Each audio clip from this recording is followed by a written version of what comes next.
খালেদা জিয়ার চিকিৎসায় লন্ডন ও বেজিং থেকে আজই আসবেন বিশেষজ্ঞ দল। উদ্বিগ্ন মোদি ও সহযোগিতায় আগ্রহী। নিউ ইয়র্কের মেয়র মামদানির আসনে এবার বাংলাদেশি জোবাইদা। সিনেটর জন লুর সমর্থন জয়ের সম্ভাবনা বাড়িয়েছে। 5 লাখ শ্রমিক নেবে ইতালি। আগ্রহীদের ফর্ম পূরণ করতে হবে 7 ডিসেম্বরের মধ্যে।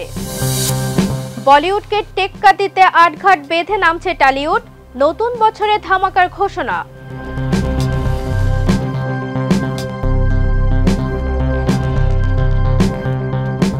দর্শক, আমন্ত্রণ মাই টিভি আই নিউজে। এতক্ষণ দেখছিলেন শিরোনাম, সাথে আছি আমি নওশাদ তাবাসসুম।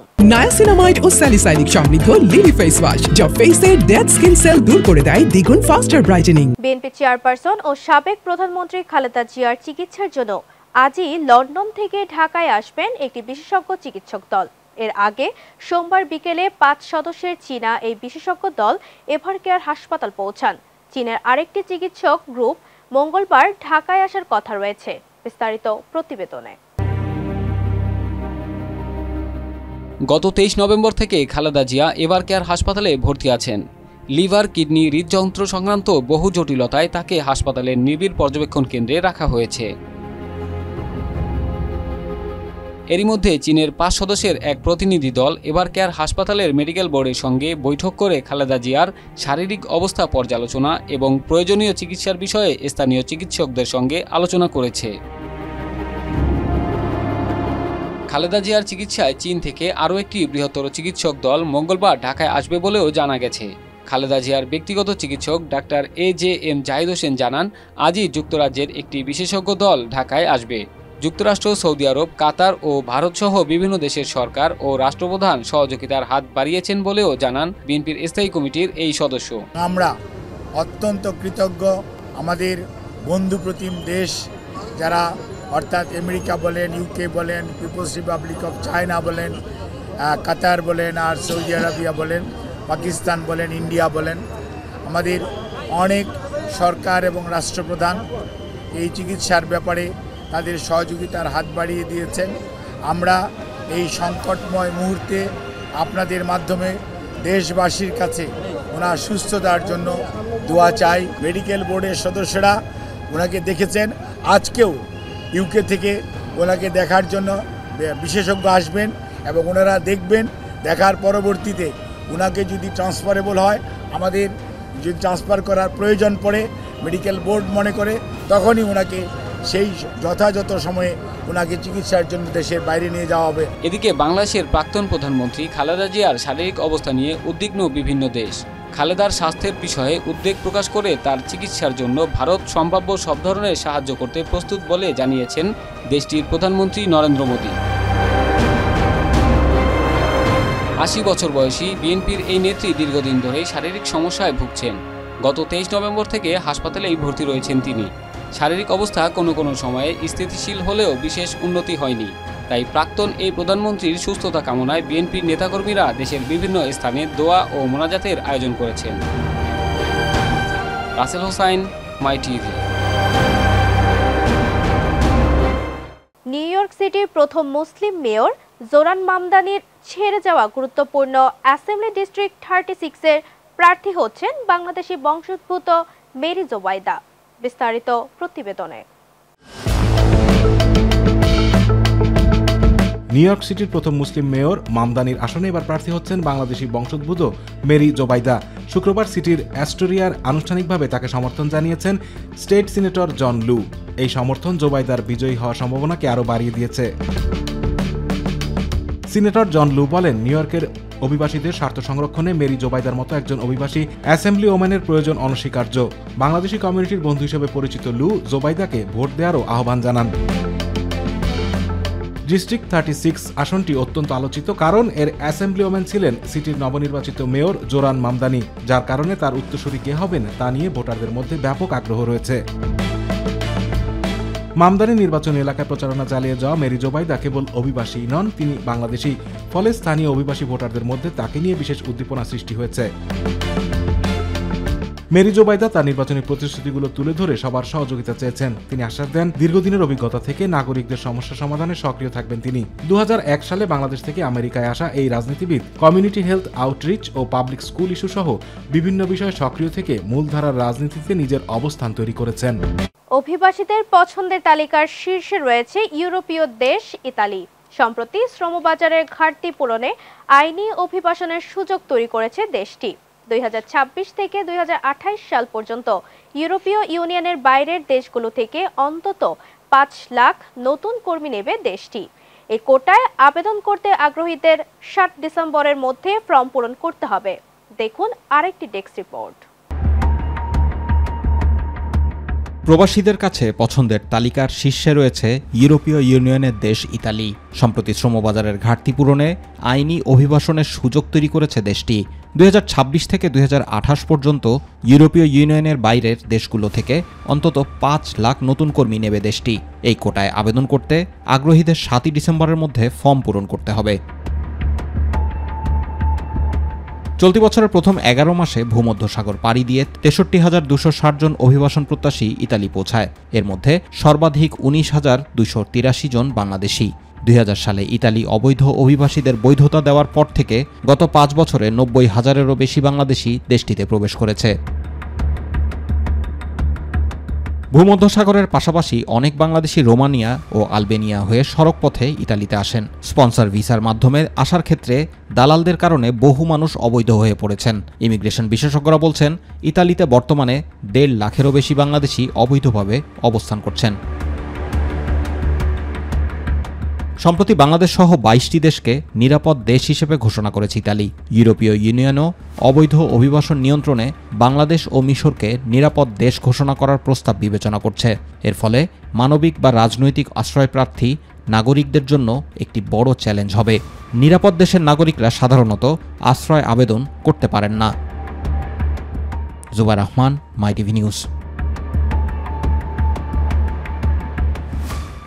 পোপ চতুর্দশ লিও প্রথম বিদেশ সফরে ইসরায়েল ফিলিস্তিন সংঘাতের সমাধান হিসেবে রাষ্ট্র কাঠামোকে একমাত্র পথ বলে মন্তব্য করেছেন।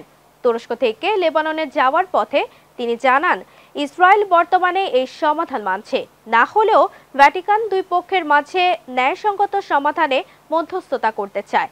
তুরস্ক সফরে তিনি প্রেসিডেন্ট এরদোয়ানের সঙ্গে ইসরায়েল ফিলিস্তিন ও ইউক্রেন রাশিয়ার সংঘাত নিয়ে আলোচনা করবে। বিস্তারিত ডেস্ক রিপোর্টে। ইসরায়েল ফিলিস্তিন সংঘাতের স্থায়ী সমাধান হিসেবে দ্বিরাষ্ট্র কাঠামোকে একমাত্র পথ হিসেবে দেখছেন খ্রিস্টানদের সর্বোচ্চ ধর্মীয় নেতা পোপ চতুর্দশ লিও। প্রথম বিদেশ সফরের সময় 30 নভেম্বর তুরস্ক থেকে লেবাননে যাওয়ার পথে বিমানে সাংবাদিকদের তিনি এ মন্তব্য করেন। বিষয়টি নিশ্চিত করেছে বার্তা সংস্থা রয়টার্স। গত মে মাসে পোপ ফ্রান্সিসের মৃত্যুর পর ক্যাথলিক চার্চের প্রধান হন পোপ লিও। দায়িত্ব গ্রহণের পর এটি তার প্রথম বিদেশ সফর। 3 দিন তুরস্কে কাটিয়ে তিনি 30 নভেম্বর লেবাননে পৌঁছান। গাজা ও লেবাননে ইসরায়েলি হামলার পরিস্থিতিতে তার এই সফরকে বিশেষ গুরুত্বপূর্ণ হিসেবে দেখা হচ্ছে। পোপ বলেন, কয়েক দশক ধরে চলমান ইসরায়েল ফিলিস্তিন সংকটের মূল সমাধান হলো একটি স্বাধীন ফিলিস্তিন রাষ্ট্র গঠন করা। যদিও ইসরায়েল এখনো এর সমাধান মেনে নিতে রাজি নয়, তবুও ভ্যাটিকান উভয় পক্ষের বন্ধু হিসেবে ন্যায়সঙ্গত পথ খুঁজে বের করতে মধ্যস্থতার চেষ্টা চালাতে আগ্রহী। তিনি জানান, তুরস্ক সফরকালে প্রেসিডেন্ট রিসেপ তাইয়েপ এরদোয়ানের সঙ্গে ইসরায়েল ফিলিস্তিন পরিস্থিতি ছাড়াও ইউক্রেন রাশিয়ার সংঘাত নিয়ে আলোচনা করেছেন। দুই সংঘাতের অবসানে তুরস্ক গুরুত্বপূর্ণ ভূমিকা রাখতে পারে বলেও তিনি মনে করেন। বিশ্বব্যাপী দ্রুত বেড়ে চলা সংঘাত নিয়ে উদ্বেগ প্রকাশ করে পোপ লিও বলেন, এসব সহিংসতা মানব জাতির ভবিষ্যৎকে বিপদের মুখে ঠেলে দিচ্ছে। ধর্মের নামে সহিংসতারও তিনি তীব্র নিন্দা জানান। মুসলিম প্রধান দেশ হয়েও তুরস্কে বিভিন্ন ধর্মের অনুসারীরা শান্তিপূর্ণভাবে সহ অবস্থান করছে। এ উদাহরণ উল্লেখ করে পোপ বলেন, ভিন্ন ধর্মের মানুষ শান্তিতে একসঙ্গে থাকতে পারে। বিশ্বের সর্বত্র আমরা এমন বাস্তবতা দেখতে চাই। পাকিস্তান সফলভাবে দেশীয় হাইপারসোনিক স্ম্যাশ ক্ষেপণাস্ত্র পরীক্ষা করেছে, যা রণতরী ধ্বংসে সক্ষম এবং রাডার এড়িয়ে লক্ষ্যভেদ করতে পারে। তবে ভারতের শক্তিশালী আকাশ ও নৌ প্রতিরক্ষা ব্যবস্থা পাকিস্তানের জন্য বড় চ্যালেঞ্জ। ভারতের হাইপারসনিক প্রযুক্তি ও নৌকৌশলও দ্রুত শক্তিশালী হচ্ছে এবং পাকিস্তানের আরব সাগরে কৃত্রিম দ্বীপ ভবিষ্যতে নতুন সামরিক প্ল্যাটফর্ম হতে পারে। বিস্তারিত রিপোর্টে। আরব সাগরে সামরিক উত্তেজনা নতুন মাত্রা পেয়েছে। পাকিস্তান নৌবাহিনী দেশীয় প্রযুক্তিতে তৈরি হাইপারসনিক ব্যালিস্টিক অ্যান্টিশিপ ক্ষেপণাস্ত্র স্ম্যাশের সফল পরীক্ষা চালিয়েছে। ইসলামাবাদ এই পরীক্ষার একটি ভিডিও প্রকাশ করেছে, যেখানে লক্ষ্যভেদে ক্ষেপণাস্ত্রের কার্যকারিতা স্পষ্ট দেখা গেছে। প্রতিরক্ষা বিশেষজ্ঞরা বলছেন, এই সাফল্য পাকিস্তানের নৌ ক্ষমতা বৃদ্ধি করলেও ভারতের নিরাপত্তা অক্ষের সামনে নতুন চ্যালেঞ্জ তৈরি করেছে। স্ম্যাশ নামের ক্ষেপণাস্ত্রটি শব্দের গতির ৮ গুণ বেগে ছুটতে সক্ষম। এটি মূলত রণতরী ধ্বংসের উদ্দেশ্যে নির্মিত এবং মাঝ আকাশে সাপের মতো ঘূর্ণন করে লক্ষ্য ভেদ করতে পারে, ফলে রাডারে ধরা পড়া কঠিন, এটি পাকিস্তানের দাবি। পরীক্ষা পরিচালিত হয় শক্তিশালী যুদ্ধজাহাজ PNS টিপু সুলতান থেকে। জাহাজের উলম্ব লঞ্চার ব্যবহার করে ক্ষেপণাস্ত্রটি উৎক্ষেপণ করা হয়। উপস্থিত ছিলেন নৌবাহিনী প্রধান অ্যাডমিরাল নাভিদ আশরাফ এবং প্রতিরক্ষা গবেষণা সংস্থার বিশেষজ্ঞরা। প্রেসিডেন্ট আসিফ আলী জারদারি, প্রধানমন্ত্রী শাহবাজ শরীফ এবং সেনাপ্রধান ফিল্ড মার্শাল আসিম মুনির গবেষক দলকে এই সাফল্যের জন্য অভিনন্দন জানান। পাকিস্তান এখন বিশ্বের কয়েকটি দেশের সঙ্গে যুক্ত। তাদের নৌবাহিনী জাহাজ ভিত্তিক হাইপারসনিক ক্ষেপণাস্ত্র চালাতে সক্ষম। বর্তমানে মার্কিন যুক্তরাষ্ট্র, রাশিয়া, চীন, ইরান ও উত্তর কোরিয়ার এই সক্ষমতা রয়েছে। ক্ষেপণাস্ত্রটির ওজন 16 থেকে 18 টন, পাল্লা 720 থেকে 850 কিলোমিটার এবং 500 থেকে 700 কেজি ওয়ারহেড বহন করতে সক্ষম। যুদ্ধ জাহাজের পাশাপাশি এটি উপকূলীয় গুরুত্বপূর্ণ স্থাপনাতেও আক্রমণ চালাতে পারে। 360 ডিগ্রি ঘুরে লক্ষ্যভেদ করার ক্ষমতা এটিকে আরও শক্তিশালী করেছে। তবে চ্যালেঞ্জও কম নয়। ভারতের S-400 ট্রায়াফ এয়ার ডিফেন্স সিস্টেম মাঝ আকাশে হামলা রুখতে সক্ষম। ভারতীয় রণতরীর ব্যারাক 8 সিস্টেমও ক্ষেপণাস্ত্র প্রতিরোধে কার্যকর। পাশাপাশি ভারতের সাবমেরিন ফ্লিট পাকিস্তানের রণতরীকে আঘাতের আগেই ডুবিয়ে দিতে পারে। ইলেকট্রনিক ওয়ারফেয়ারের মাধ্যমে নেভিগেশন জ্যামিংয়ের ঝুঁকিও রয়েছে। ভারত ইতিমধ্যে সহ্য Sagarika K-15 hypersonic glide vehicle এবং ব্রাক্ষস মার্ক 2 মতো হাইপারসনিক প্রযুক্তিতে অগ্রসর। আগামী বছরে ব্রাক্ষসের ম্যাক 8 গতি সম্পন্ন সংস্করণের পরীক্ষা হওয়ার সম্ভাবনা রয়েছে। পাকিস্তানের এয়ার ডিফেন্স ব্যবস্থা সীমিত এবং প্রধানত চীনা প্রযুক্তির উপর নির্ভরশীল। অপারেশন সিঁদুরে ড্রোন হামলায় এ সীমাবদ্ধতা দেখা গেছে, ফলে স্ম্যাশ ব্যবহারের ক্ষেত্রে পাল্টা আঘাতের ঝুঁকি থেকেই যাচ্ছে। এদিকে ভারতের নৌ কৌশলও শক্তিশালী হচ্ছে। ইন্দো প্যাসিফিক অঞ্চলে নতুন ঘাঁটি স্থাপন, লক্ষদ্বীপে পরিকল্পিত ছাউনি এবং সাবমেরিন ও বিমানবাহী রণতরী বহরের বৃদ্ধি ঘটছে। পশ্চিমী গণমাধ্যমের রিপোর্ট অনুযায়ী পাকিস্তান আরব সাগরে কৃত্রিম দ্বীপ নির্মাণে নেমেছে, যা ভবিষ্যতে সামরিক অভিযান চালানোর নতুন প্ল্যাটফর্ম হিসেবে ব্যবহার হতে পারে। এজন্য ভারতের নজর সক্রিয় রয়েছে। Shahida Ruby, MyTV. বলিউড সিনেমার দাপটে কোণঠাসা কলকাতার চলচ্চিত্র ইন্ডাস্ট্রি নতুন বছরে আটঘাট বেঁধে নামার ঘোষণা দিয়েছে। সম্প্রতি স্ক্রিনিং কমিটির বৈঠকে দেব, সৃজিত মুখোপাধ্যায়, অতনু রায় চৌধুরী, কমিটির সভাপতি অভিনেত্রী পিয়া সেনগুপ্ত সহ অনেকেই উপস্থিত ছিলেন। আর এই বৈঠকে টলিউডের ভিন্ন পথে হাঁটার সিদ্ধান্ত হয়। বিস্তারিত ডেস্ক রিপোর্টে।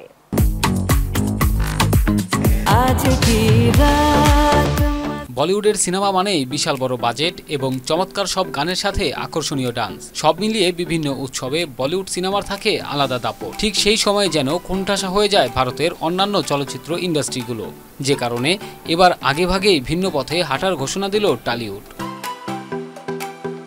সম্প্রতি কলকাতার স্ক্রিনিং কমিটির বৈঠক অনুষ্ঠিত হয়। বৈঠকে দেব, সৃজিত মুখোপাধ্যায়, অতনু রায়চৌধুরী, কমিটির সভাপতি অভিনেত্রী পিয়া সেনগুপ্ত সহ অনেকেই উপস্থিত ছিলেন। আর এই বৈঠকে টলিউডের ভিন্ন পথে হাঁটার সিদ্ধান্ত হয়। টলিউডে বছরে কতটি সিনেমা নির্মাণ হবে সেই সংখ্যাও আগে থেকেই ঠিকঠাক করতে চান তারা। আর এজন্য আগেই এই তালিকা চেয়েছিল স্ক্রিনিং কমিটি। সেই তালিকা অনুযায়ী বছরে 6টি করে ছবি প্রযোজনার দায়িত্ব নিয়েছে SBF, সুরিন্দর ফিল্মস ও নন্দী মুভিজ। বৈঠকের বিষয়ে পিয়া সেনগুপ্ত বলেছেন, উৎসবের সময়ের যে 11 সপ্তাহ বেছে নেওয়া হয়েছে, সেখানে প্রাইম টাইম শোতে বলিউড ও হলিউডের সঙ্গে পাল্লা দিতে গেলে ন্যূনতম 1.5 থেকে 2 কোটি টাকা বাজেটের ছবি বানাতে হবে, তবেই এই বিশেষ শো টাইম পাওয়া যাবে। তবে এরই মধ্যে বৈঠকের সিদ্ধান্ত নিয়ে সমালোচনাও শুরু হয়েছে। বড় প্রযোজনা প্রতিষ্ঠানের বাইরে স্বাধীন ধারার নির্মাতাদের উৎসবে সিনেমা মুক্তির সুযোগ সংকুচিত হতে পারে বলে শঙ্কা করছেন বিশ্লেষকরা। দর্শক, এই ছিল আজকের মাই টিভি আই নিউজ। এতক্ষণ সাথে থাকার জন্য ধন্যবাদ।